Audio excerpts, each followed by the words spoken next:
朋友你好，欢迎收看11月28日的报新闻，我是朱永晓。咱先来看今仔日的新闻重点。民进党这届选举输真惨，蔡英文请示党主席，行政院长苏贞昌是互留落来，不过真侪人呼吁内阁得爱改组。本土加1万外咧，12月开始室外免挂吹暗，直接来唱歌也免挂，办桌也会使单做敬酒。中国疫情管控上严格，引发的抗议伫北京、上海等所在来炭烧，这也是6次以来北京上大规模的抗议。新闻头起先，咱先来关心这个选举的结果。民进党这届是输甲忝忝，蔡英文也请示这个民进党的党主席，行政院长也讲要请示，不过最后是互留落来。苏贞昌就表示，总统有提醒讲，要注意国内外千变万化的局势。继续打拼，做出更较好的成绩。不过有真侪人话讲内阁爱改组，家人市长林右昌就互点名接这个交通部长的位。王国材表示林右昌真优秀，不过这一切安排也是要交予府院来决定。民进党9合1选举大败，总统蔡英文是党主席，行政院苏贞昌虽然第一时间口头请示，说予蔡英文遗留。苏贞昌是被亲身回应，对选举结果会深切检讨，不过总统提醒要坚守这位。但总统特别提醒，面对国内外瞬息万变的严峻形势，我们要紧盯，而且随时应变，应该坚守岗位，同时要做出更好的成绩。虽然苏贞昌被回流，不过内阁改组的声音阁起来。行政院副院长沈振丁、财政部长苏建荣被点名，可能就安尼落台。家人市长林右昌、屏东县长潘明安是被看好一句。交通部长的职务可能交予有港口观光经验的林右昌。他在基隆的表现非常优秀哈，所以我觉得他担任任何职务都非常的适任。变动那是由这个府院来做一个决定。如果现在就换，马上面临就是这个施政报告要重送，预算要重审的问题。那因为今年的过年比较早，所以程序上一定会来不及哈。所以我觉得这个现阶段呢，我觉得改组内阁并不是一个最好的时机。另外，小幅度改组的时间点，估算会落在明年1月台北市立委补选结束了后。面对这摆失败，罗致政也建议，民进党决策要搁较接地气，党内检讨也行出降温层，这样搁较积极反映民意。记者综合报道。真侪人伫参选这届地方选举进前，拢是辞掉原来的职位。亲像这个当选台北市长的蒋万安呢，伊就是辞掉伊第3选区的立委去选台北市长。安尼，即马第3选区的立委释出，就是有一个缺，要伫明年1月7日来补选。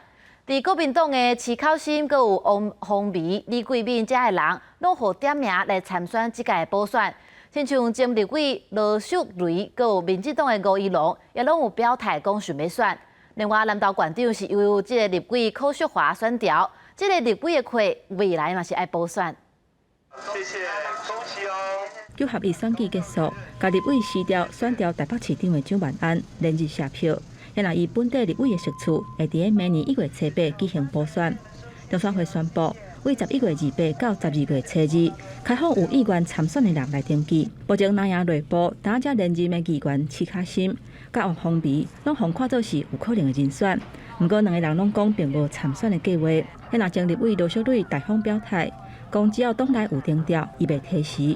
无分区立委李桂敏甲郑丽文嘛，叫用点名。党中央还是应该赶快做民调，然后去决定一个最有胜选的人。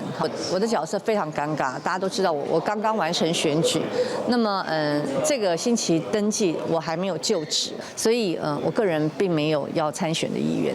现在民进党的部分，台北市议员吴朝雄、中国台湾联盟理事长吴怡农拢有意愿争取。现在这届选举选不掉的台北市议员杨文杰，马启宏认为是潜在人选，未来会由党中央代理党主席定调来决定人选。等到我们代理党主出来之后，交由这个主席来做裁决。过去以来，我们党不管是初选也好，征召也好，或者是各样方式的程序，我都相信党的制度。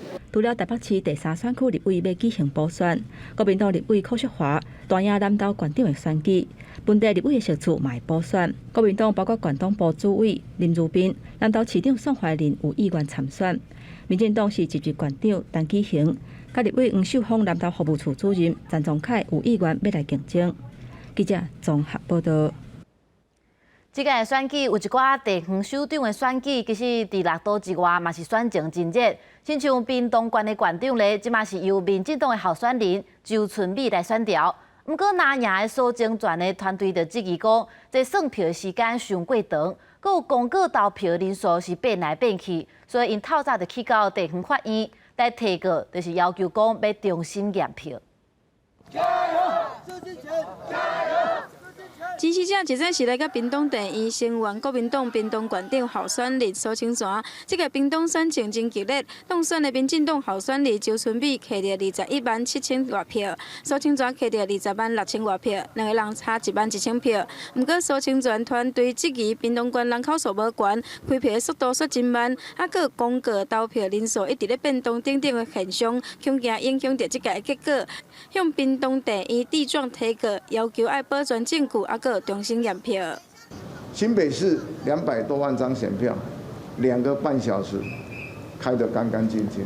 我们才40来万张票，40几万张出头，我们开了5个小时还没开完。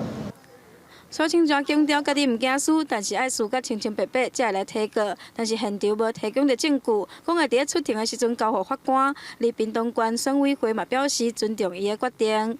就是候选人他要保全，他要兼顾他的那个权益，我们尊重他的一个做法。那我们这边呢会把选票把它放好，要把它顾好，然后等待法院那边的裁定。屏东县选委会强调，苏清泉团队所质疑的开票慢，是因为这届屏东地真大，加上一届要开6张票，甲过去比起来，开票的速度无较慢，而投票的人数变动的部分，全县总选举人口数无变过，无确定对方看的是啥物数字，不过会配合启动着相关的程序。记者王刘婷、陈显坤，屏东报道。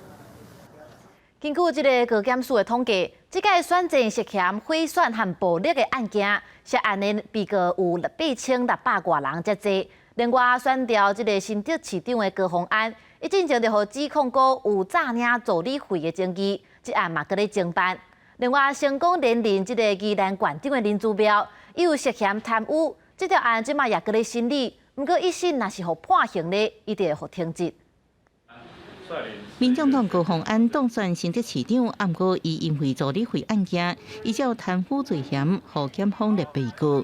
案件接咧侦办，新汉土地8项已经被起诉。国民党林志标依然顺利连任宜兰县长，只是两人当选了后，有官司缠身，未来司法审判结果会关系两人是不是稳坐首长的职务。比如说收受贿赂，比如说就是有图一些不当的利益，或者是比如说有人头助理等等的情形，那这样的情况只要被宣判有刑了，就会被褫夺公权。顶县甲地方首长下边到村里长所犯罪行，若牵涉组织犯罪或者是贪污等罪嫌，按照地方制度法78条，若一审被判刑，就会互人停职。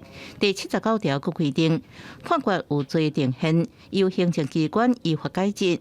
不过律师表示，官司机关顶平台只有判刑定嫌，才会直接解职。亲像过去台北市机关判怀忠涉贪助理费，经过判刑确定了后，马上被解除职务。连任的新北市议员周胜可，就算因为冤枉8项，一审判决有罪，不过因为还未定刑，目前职务是有原的咧。不过，就算选举已经结束，相关查会工作依然是继续有进展。选举投票当日只是选举的一个期程案件侦办本来就会有延续性，甚至于有些该溯源的案件，我们还是会继续溯源，不管是金流、人流，我们都会继续往上来溯源。一直到这个月2日，有关贿选地下搅盘甲选举暴力者案件，检察机关受理超过5000件，勘查人数有8600多人，起诉219件，186人。选举查案无因为大选结束而停落来。记者综合报道。做回来关心疫情，今仔日是增加10583例本土病例，两病死亡的人有41例。另外，伫12月初一开始，这个挂喙炎的限制也总算要放零，以后伫室外就唔免挂喙炎。你若是伫室内唱歌咧，也是唔免挂，包含这个办桌的部分，也会使达到来敬酒。另外，12月初10开始也取消这个入境人数的限制。咱做回来听指挥中心下晡上盖新的说明。本土病例确诊了总共有10583位，比起上一周的下降，上一周下降的幅度是大概11%那境外移入的病例76位那死亡的个案的话大概41位。另外，我们有新增3例儿童的重症个案我们上一周是有增加5例的这个 XBB 的境外入的检出病例，另外有2例是 BQ.1 的检出病例另外有检出3例的这个我们本土首次有检出的这个新的变异株叫做 BA.2.75这是一起这个北部的算是家庭群聚12月10号开始。我们会有条件来开放全国各医院的这个各病房单位的住院病人，都可以来开放有条件的探病从12月2号起就会开放5到11岁的儿童接种这个追加剂。12月1号开始那放宽戴口罩的这个防疫的这个措施室外都不用戴，那室内要戴，唱歌可以不要戴那宴席也可以逐桌。这个敬酒敬茶了自12月10号起那取消入境人数的上限，也就是以后就没有。接下来咱来看中国的疫情，因为中国咧有关是坚持清零，也就是清到无病例。不过伫乌鲁木齐这个城市，就有一间厝火烧，结果好亲像是封锁伤严格，害一堆人消失伫内底，死伤是真严重，这也引发当地民众来示威。不过这个示威咧，却直直拓烧到各地。包含上海、成都、北京、有武汉等等的大城市，拢来响应抗议这个政府防疫封锁上严重，甚至这个封锁咧是这个抗议的活动，是6四天安门事件以来这个北京上大规模的抗议。我也参加过6四的，虽然我现在年纪大了不过6四迄当阵无手机啊，迄个人拿讲话拿录警方逮捕行北方的示威者。上海示威的民众27搁在伫咧乌鲁木齐路收棉，引发警民的冲突。警方强力镇压，有人被逮捕。当局甲连起人用大巴士开车载走。声援乌鲁木齐反清零抗疫行动第3天，扩大到其他的城市，包括北京、成都、兰州甲武汉。共产党下台，习近平下台，前方新疆。针对国家领导人公开画口号是已经500余过进行。路透社报道讲，28透早伫咧北京有2批示威的民众，至少1000人画口号不愿意离开。别拍了，别拍了！我认为我们只需要去找到他的这个密接、次密接以及这些有可能感染的人，这就够了。我们不需要这种大清洗。上海已经有很多人被抓进去了，是为了每一个骑手不被封在家里，为了大家能够吃上药，能够吃上饭。上海放人！上海放人！当世界各国拢已经解封，只敢拿中国坚持动态清零。伫咧过去几天，确诊数连续创新高，全国几个城市封锁更加严。当局为政策辩护，认为这当保住性命，防止医疗体系崩溃。不过民众早就一个一直封锁解封之间愈来愈挡袂牢。规件示威的行动主要原因是因为乌鲁木齐市的吉祥湾小区24暗发生火灾，可能是因为过度封控阻碍道生加救援，造成重大死伤。不过官员否认是因为封控所造成的。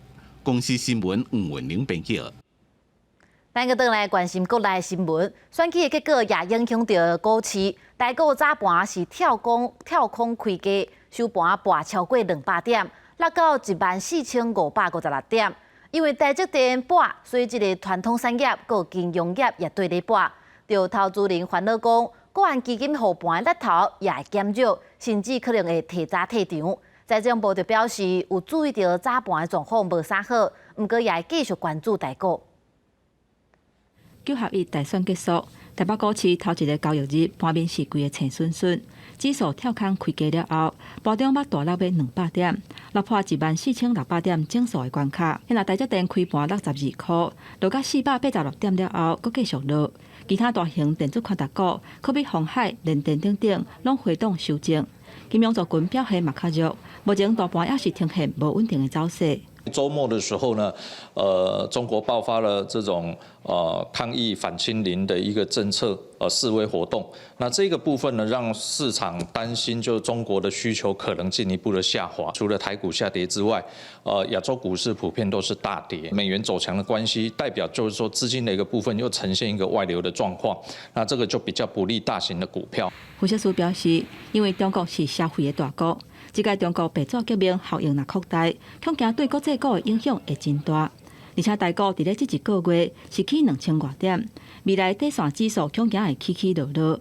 伫选举结束、政治压力减少的情形之下，嘛互外界烦恼讲，国安基金后盘的日头会得咧减弱，甚至提早退场。我们在退场之前都是会尽量维持趋势的稳定。那今天情况比较特别的，我们会密切关注。吴清华表示，就算股市有小可回稳，不过未来还是有真侪无确定的因素，会持续关注股市的走势。现阶段因为无重大特殊的情形，并无召开临时会必要，基本上都是等到明年1月份的例会，再来看委员会决议。到时嘛会同齐公布第4季投入的金额甲绩效。记者综合报道。来看今年旧历的新正提早，众人拢真关心这个年尾的奖金。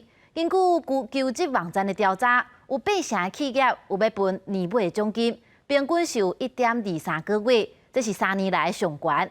另外，因为疫情缓和，经营每家表演的业者也总算开始接到案，这个业绩也有可能转来6、4成。赶紧练习即马上流行的串烧舞曲，疫情缓和上起回潮，专家8月场的舞者总算为演出挂零的困境当中触底反弹。虽然也无恢复到以前的平均水准，不过总算纵过这2年疫情的业者，真欢喜现阶段已经登去到6、7成。前2年因为疫情的话，接案量几乎是0。那今年的话呢，大概回复有6、7成。以前过往几年全盛的话，大概是有30几组的教学跟表演。那今年至少也有回到10几组了，算是一场及时雨这样子。可能这2年还没有吃尾牙的老板，可能想要补回来之类的。那我们现在尾牙就是慢慢有在接到一些案子。除了8月以外，上班族上关心的年终薪金，根据求职网调查，今年有79.8%的企业有计划要发年终薪金，平均期数落在1.23个月，创近3年来新高。不过，安尼数字也无恢复到2019年疫情进前的水准。特别注意是，金融保险业虽然数字小可落落来，不过也是连续10年度拢是第一。受到像这种防疫险理赔的损失，还有股市行情比较差的一个状况，加上在这个科技产品的终端需求买气薄弱、外销订单回落情况下，相关从业人员的年终奖金数字都有下修的这个压力。以行业别来看，受疫情影响的重灾区产业包含餐饮业、量贩业、空运业等，有机业绩开始回升，年终薪金的数字也回稳。不过制造业、科技业等受大环境的影响，数字可能都下修的压力。记者综合报道。国发会伫下晡要公布10月份的景气灯号，众人拢是真关注讲，敢会落起代表状况无啥好的蓝灯。主计总处最近也甲明年的经济成长率调整互低，恐惊是无到3%。不过，有学者讲，万不这个景气灯号变作蓝灯，也免伤烦恼，因为台湾和其他国家比起来，其实经济表现也是算稳定的。国内出口数据甲工业生产指数拢反乌，引起各界关心。国内10月景气灯号是不是那个代表价卖蓝灯呢？明年台湾经济成长，那大概还可以维持在2.3%到2.5% 左右这样一个范围。那所以说，相较于其他的新兴市场国家，台湾还是表现比较稳健。所以说，即使灯号那真的就说落入到那就说绿灯这样一个范围的话，其实也不必过度的担忧。学者认为，明年的全球景气也是受三大指标事件影响，包含主要国家经济成长动能，也有原物料价物价走势，以及主要央行货币政策动向所牵动，造成经济成长动能放慢。那央行继续缩减货币，加上紧张对立情势更加严重，主要国家拢可能限制衰退，造成美金走强，其他非美金受压制。2023年的话，我们会建议大家必须要戒慎恐惧。主要国家的经济成长动能在2023年的话，会比2022年再进一步的放缓。另外一方面的话，那主要央行的一个加速大幅的紧缩政策，很可能会对就是说实体经济以及金融市场造成相当程度的伤害。未来在这个比较高的物价、比较高的这个利率的状态之下，那么我想这个整个经济会有这个消退的一个现象。展望2023，真侪学者甲企业界拢有估，甲今年成长日头放慢比起来，甚至无补差。面对台湾物价依然是伫高点，有估央行会先利息半码来影响。记者综合报道。拄则看到精彩的比赛画面，看到这个比利时是输予摩洛哥，啊，不过因的球迷就真袂爽。比利时着几大个城市拢发生暴力的事件。连边仔的荷兰也有人放火烧车，这街路是乱糟糟。世界杯足球赛小组比赛，比利时0-2输予摩洛哥了。伫布鲁塞尔市中心，也有几个其他城市出现几头的暴动，尤其是布鲁塞尔一寡地区已经被警方封锁，并且用水条甲催泪ga스伫降低冲突。有一台车祸，几60个人讲甲烂去，一台奥多拜被人放火烧，民众也搁向伫小的轿车等装啊甲。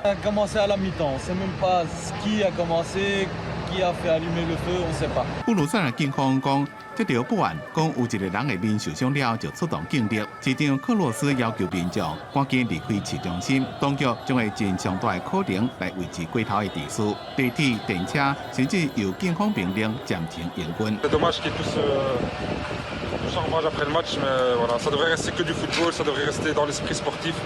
胜利的时刻，伫咧比利时有真侪城市有摩洛哥移民的球迷伫咧庆祝。暴动是毋是因为两个国家球迷冲突所引起的？一块调查。暴动也佫影响到附近的国家荷兰、港口城市鹿特丹就发生暴力事件，有人用烟火甲玻璃杆弹向警察，差不多500位球迷被警方驱散。首都阿姆斯特丹一个海牙也骚动。根据社群媒体一段影片，一条路的中，会人看到轿车互人放火烧。因为伫咧摩洛哥的卡萨布兰这球迷相对是较守秩序，并且享受胜利的欢乐。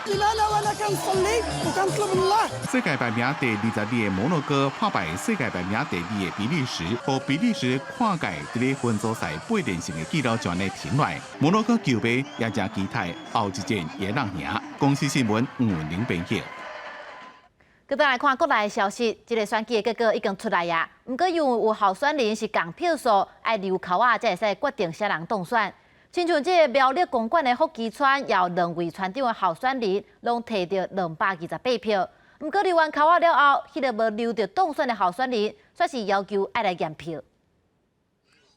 虽然9合1选举结束啊，不过有几位候选人因为共票数，就爱抽口啊决定啥人当选。桃园市北地区的公良里，里长候选人蔡真佑甲邓阿曼，同款拢摕到1383票。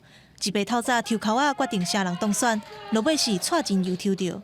这次能够连任，只是多了一点运气。那我在下一任呢，我会做好。可以啊，验票要验吗？你会提验票吗？对。我会觉得说这样有点草率这种方式。啊，那苗栗公馆的福基村，2个村长候选人拢摕到228票。苗栗县选委会2白嘛伫乡公所抽口啊，张调洪先抽无当选，不过伊同款表达抗议，要求爱验票。以前我知道是，居然好像是先验票再抽签。没有，这个程序一定要走。抽签的程序一定要走。好，很激动，很激动。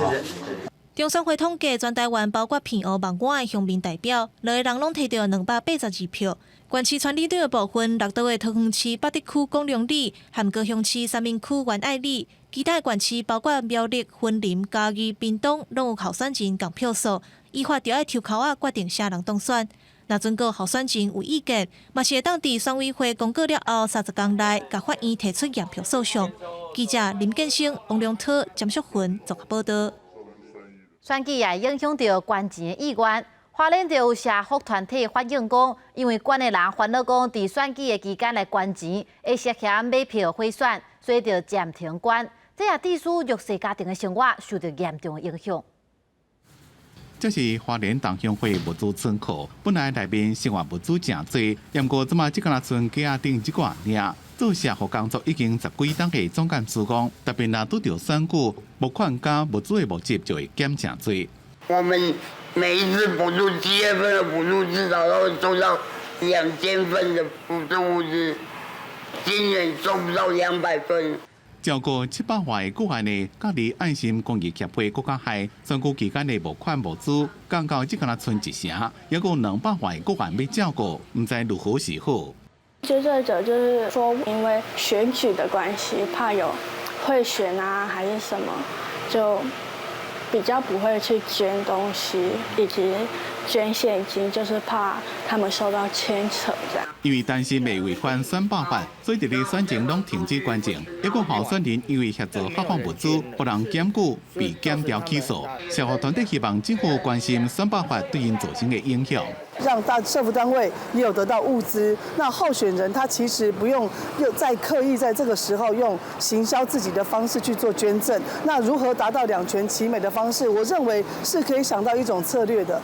县府民政需要注意到这个问题，严格根据选罢法相关规定，记住着关注名义向机构或者是交付财物，要有对价关系。若是不同时就伫咧做弱势关怀甲个案的照顾，就袂有贿选的问题。记者综合报道。选举拄结束，一个国策院就办国内外军事的座谈。学者认为讲，因为防疫、各通货膨胀等等的民生问题，互选民对民进党政府无满意，而且投票率也有较低，所以才会造成这届的投票结果。民进党输去嘛无一定是代表国民党赢。另外，有学者讲到，中国反势会改做用经济来统一台湾，这武力统一的压力应该暂时降低。高学院大选结束，国策院也针对结果举行国内甲国际分析座谈。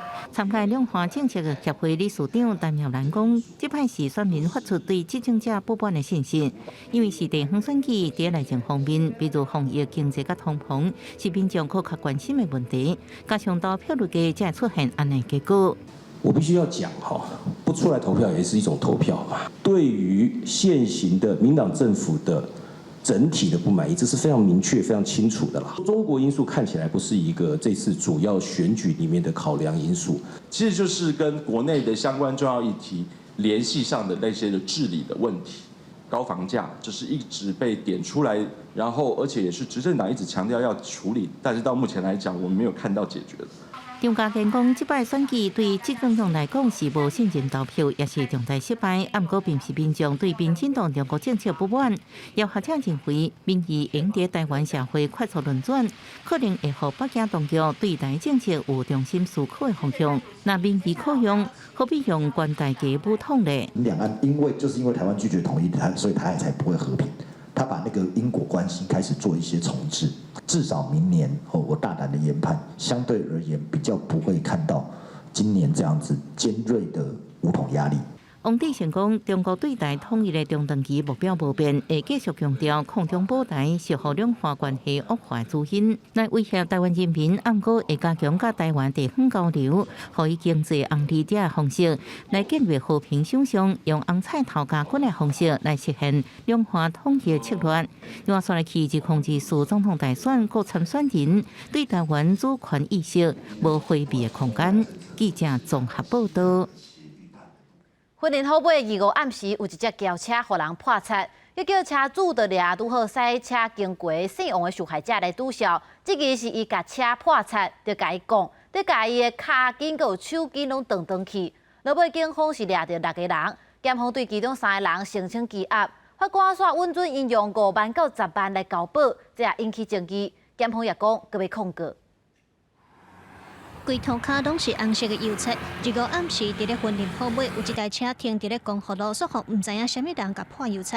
当时有一个姓王的被害者载朋友经过，这个姓王的车主就闹人来甲围剿，咧问讲是毋是所做的，尾仔就用棍仔和西瓜刀甲伊的骹筋、手筋拢斩断。犯险的汽车遭泼漆，他们质疑被害人就是把它泼漆，所以在质询中有发生殴打将其砍伤。那民众是自行驾车前往医院就医，目前没有生命危险。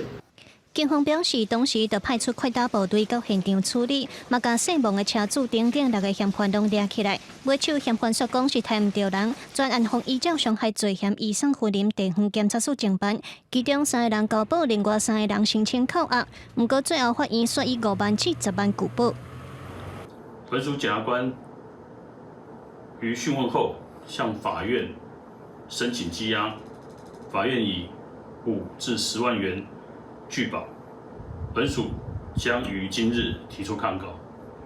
值班的法官是认为说，这3位被告其实他们对于犯罪的行为其实都已经说明的还蛮清楚的，所以他认为说这3个人他认为已经不需要羁押。那不需要羁押的时候，我们当然会考虑到其他的替代方式啦哈。那有些是限制住居，那有些是交保。地检署表示，这个案件无证无据，就甲人抬吊伤，嘛按算要含警方来调查背后是毋是有帮派组织等等。但是检方对这个决定无认同，决定提出控告。地方法院嘛表示讲尊重检方的决定，尾手会交由台南高分院进一步处理。记者综合报道。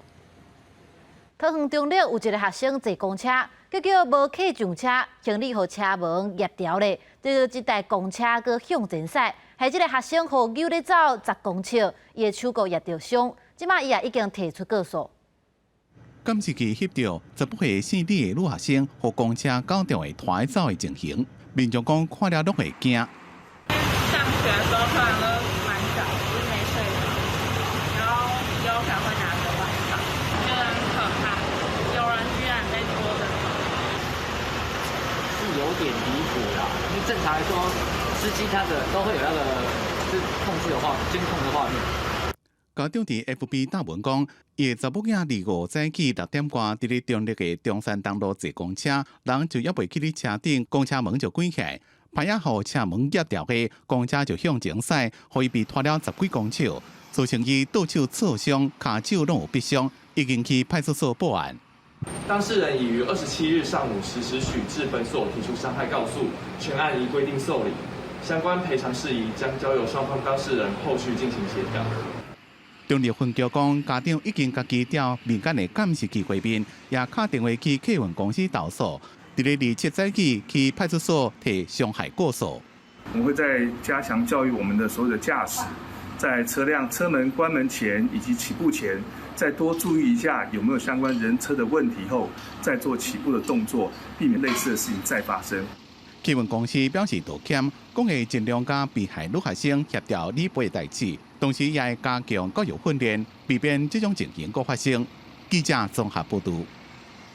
宜兰市有一大南北馆市场是旧凹旧臭，因为因无达到新的内政规范，市公所就要开4800万来甲伊补强。不过排大的人就真反对，因认为这个工程会影响到生理，而且条仔若是变大机的话，会减少因使用的空间。市公所表示会去沟通，也会把这个影响降到上低。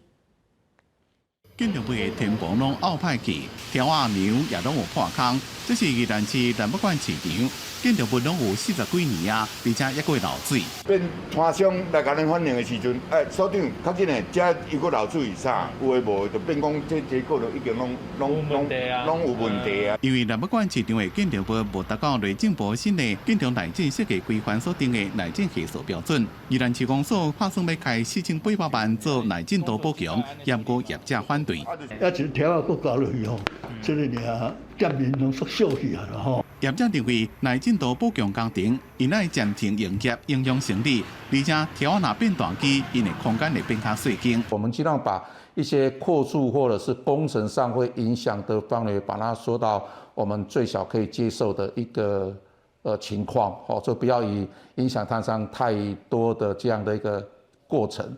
宜兰市南馆市场有197间单，北馆市场是有143间。内政图补强工程一定会影响这寡单的生理。宜兰市公所讲会继续甲业者沟通，甲影响范围做到详细。譬如讲做底工时，并且尽量伫咧单无营业的时间才施工，也会研究方案补偿业者的损失。记者综合报道。今仔日要审心身障碍者权益保障法的部分条文修正草案，有30外个心身障碍者的民间团体就到立法院来抗议，因批评伫修法进前，政府拢无先问过心身障碍者的想法，敢若考量到身障机构，呼吁政府伫重新和民间来协商，来定出符合身障者的法规。促进心理健康，请勿仓促修法。正10个身心障碍人士相约来到立法院表达因的心声，因为政府讲要通过身心障碍者权益保障法的部分条文草案，煞无问过因到底需要什么。没有我们的参与，却帮我们做了最大的这样的决定，做了修法的这样的一个动作，里面全部是以机构为主的法条。那我们的社区生活的希望，跟我们社区生活的权利到底在哪里？身障人士表示，这届讲要修正的新权法，拢是以机构为主，无考虑到使用者的权益。面对疫情解封，外籍看护暂时回国，真侪身心障碍人士一时间失去个人的助理，佮无亲人通照顾，基本的生活已经出问题。我们需要社区生活，我们需要个人助理，长照的居服必须要很充分的纳进去。我们的诉求就是希望不要这么快的仓促立法。面对身心障碍者的控诉，卫福部长出席立法院参加新权法条文审议的时，表示，伫2019年就有参身障团体讨论过，无可能伫还未讨论进前就直接修法通过。也有跟他们这个讨论跟协调过了哈，所以可能时间是比较久了，那他们不太记得，还是记忆不是很清楚。那不会说没有跟这身障团体做讨论，然后就直接是修法要闯关。身障团体甲政府部门，个人拢有家己的讲法甲立场，针对身障人士的要求，双方也佫需要创造讨论的空间。记者麦上营中有随台北报道。文学代表在地人文涵养，屏东大学的图书馆最近就推出一个展览，整理出屏东文学这个100年的发展史，佮有在地作家的作品。另外，佮用纪录片、佮有动画红仔册来呈现，互民众感受到在地文化文学的多元面貌。屏东大学伫学校图书馆推出屏东文学展，小介100年来屏东文学史和无共族群的作家兼作品，来呈现屏东文学发展的丰富多元。文学就是一个文化的展现的方式。那屏东大学有一个专区，让大家都知道，原来屏东人或是在屏东待过的这些作者，他有这么丰富、这么多元的一个展现。展览开幕的第一日，都有侪屏东的作家来到现场参与，也真欢喜看到地方渐渐重视屏东文学，互大家知影地方的文学史从来都唔是空白的。屏东大学一向对屏东的屏东学、屏东文学不遗余力的去推展，甚至推向国际。那所以呢，我对屏东大学是非常感激的，要有这样一所大学呢，来带动它的活动。屏东文学展有规划侪种无同款的展区，来了解屏东的作家和作品，而且有替作家拍纪录片，甚至更有做动画红仔册，要让大家看到屏东的艺文实力。那屏东大学增加的部分就是我们的这一个影音室。影音的那个作品区，因为这里面呢有屏东作家跟屏东文学身影，包括今年去世的曾欢老师，还有许诗老师，我们都帮他拍了一些文学的纪录片。那另外呢，就是这个跨界绘动屏东，也是我们这一次增加的，在多元的绘本，甚至是不同科系合作起来所推出的动画绘本，都是这一次展的一个特别的之处，这样子。屏东大学推动屏东文学的研究已经有11档，整合这么多年来成果规划屏东文学展，也希望乡亲会当带囡仔做伙来看这充满生命力的地方文学。记者综合报道。国际上要紧，咱来看绿色侵入乌克兰，月初才踢走尔，即马阁要发动新的攻势。乌克兰总统泽伦斯基就警告讲，全国拢要加强戒备。另外，今年也是乌克兰大饥荒的90周年。泽伦斯基甲欧洲盟国的元首来出席这个纪念仪式，呼吁国际社会莫阁互乌克兰这款历史悲剧来重演。纪念1932年苏联时期乌克兰大饥荒的仪式，日后伫基辅的大饥荒庆祝灭绝国家博物馆举行。总统泽伦斯基翁某甲比利时首相德克鲁、立陶宛总理西莫尼特拢到场出席，为其向罹难者雕像献花环，搁一体默哀。1930年代苏联斯大林统治时期发生的大饥荒，乌克兰是受灾上严重的地区。一年之间，饿死超过300万人，是乌克兰史上上痛一下，也是俄乌两国敌对恩怨。就在大饥荒满90周年，乌克兰搁遭受俄军军事攻击，而且受创拢是关系民生的水电基础设施。民众控诉俄国，搁用这种手段是要搁灭绝乌克兰人。Я думаю, що це геноцид українського народу. І це дуже обурює, що всі країни це бачать, як на нас падають бомби, ракети. 俄军伫11月初撤出南部赫尔松地区，虽然乌克兰收复失土，不过大部分的地区一片绿苍苍。东部哈尔科夫地区的卡米卡安定，甲即马游园厝拢是破鼓鼓，民众出入爱为窗仔出去，甲害去的军部战车做厝边。连来善后的俄国安全部队拢害头。另外，赫尔松涅伯河连外安东尼夫斯基大桥。伫俄军撤军进程遭到损害断去，俄军也破坏水电等基础建设，到即马无完全修复。Розуміємо, що терористи готують нові удари. Ми це точно знаємо. І поки у них є ракети, вони не заспокояться. 泽伦斯基第一次透过实行警告全民，俄军会继续发动攻势，爱军方甲民众高度戒备。乌克兰水电设施一直正做攻击目标。即马当天就要到回乌克兰可能出现新一波的导弹条，波兰甲立陶宛元首就把去基辅参详对策。比利时承诺提拨12亿新台币，德国提供4.8亿援助乌克兰。公视新闻张淑芬报道。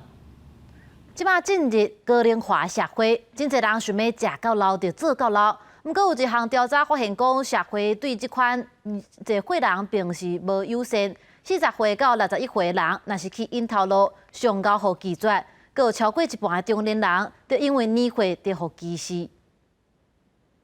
65岁戴安娜·罗伯兹伫咧英国政府的机构内面做了30几档了，50多岁转到伊的故乡澳洲，有管理学术的背景，国家过去伫咧卫生社会关怀部门做过主任，本来就是讲转去澳洲找头路无问题。不过这7年来，一直拢无法度找到适合家己专业加公司的工作。I think that's a very ageist concept. You know, older people often can't work full-time hours, but they can be great at 4 hours a day, 5 hours a day. 罗伯兹捌伫咧一礼拜寄15张找头路的批，不过拢无回应。伫澳洲人力工作网适合输入年纪的条件加工作需求，正规的工作有260件，不过兼差只敢若3件。像伊这种有经验加专业的人力，拢被浪费。澳洲人权委员会2021年调查发现，有63%的受访者伫咧过去5年有过年纪被歧视的经验，包括找头路加贷款。其中40到61岁人伫咧找头路时阵，常容易因为年纪被头家拒绝。不过正趣味的是，62岁以上的人，就算伊本人无需要，不过定了一寡身份人会主动甲因斗相共。专门伫咧治疗老大人疾病的澳洲医生凯伦斯居考克讲，澳洲社会对老大人的意识，一个老了人性的管理观念，一个加强。The elderly are blamed for rising health costs, decreased productivity, and are generally represented within the media as being a burden on their families and on the state. The elderly have internalised this. My patients constantly apologise to me for taking up a bed, for being a nuisance, and for being a burden. 医疗科技加生活品质提升人类的寿命。澳洲男性的平均寿命81.5岁，女性是85.3岁。囡仔生少，老人愈来愈多。各国政府伫咧这么高龄社会的时阵，就要善用中国领族群补无够的人力。公司新闻张淑芬编辑。耶诞节特别到啊，真侪欧美的国家就开始用电火球来装塔基路。不过今年的能源是大起价，若是要省电，佮享受贵节气氛，实在真困难。法国有一间公司就发明一款装置，会伫7点钟了后就自动断电，按说会使省掉这个40%的电钱。看到这种七彩灯火之外的装饰品，就会马上让人感受到耶诞节的气氛。为了迎接一年当中上界重要的节日耶诞节，真侪欧美国家的城市已经开始咧准备过节的时阵，要布置街仔路用的灯彩。但是今年受到乌克兰甲罗西亚战争的影响，全球的能源费用大起。以法国来讲，甲去年比起来，能源的费用差不多起20%。要安怎尽量省电省钱，阁会当互大家感受到过耶诞节的气氛，就变做一项真大的挑战。在法国东南部城市沃克吕兹，这间专门制作耶诞节灯彩的公司，因利用回收的保特瓶塑胶杆仔做材料，再阁透过3D 列印的技术，做出灯彩的架仔。所以，这灯彩本身就是非常环保的。上重要的是，公司的研究人员用这种叫做 Temple Box 的省电装置，灯彩放在室外的所在，完全唔免有人特别去操作，就会当自动省電。C'est-à-dire que ce boîtier tempo, une fois qu'il est connecté au décor et qu'il a l'allumage public qui lui donne son signal, au bout de 7 heures, il se coupera automatiquement. 为着要省能源，巴黎市政府决定，今年双十字大道的耶诞节灯彩，除了每暗11:45就会关掉，另外有布置灯彩日期嘛会提早结束。2023年的跨年活动过去了后，1月2号，双十字大道的灯彩就会隆重拆掉。虽然有淡薄仔可惜，但是在能源危机真严重的情形下，至少有互民众过一个灯光闪闪、真水、真有气氛的耶诞节甲新年。记者甘愿恁编译。下半晡的天气变化，咱来看各县市详细气温资料。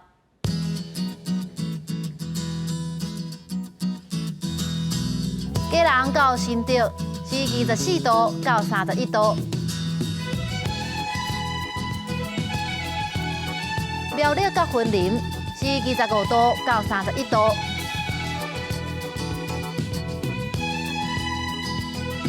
嘉义到屏东是26度到33度，宜兰花莲台东是25度到29度。平湖基本马祖是22度到27度。接下来，咱来看未来3天的气象。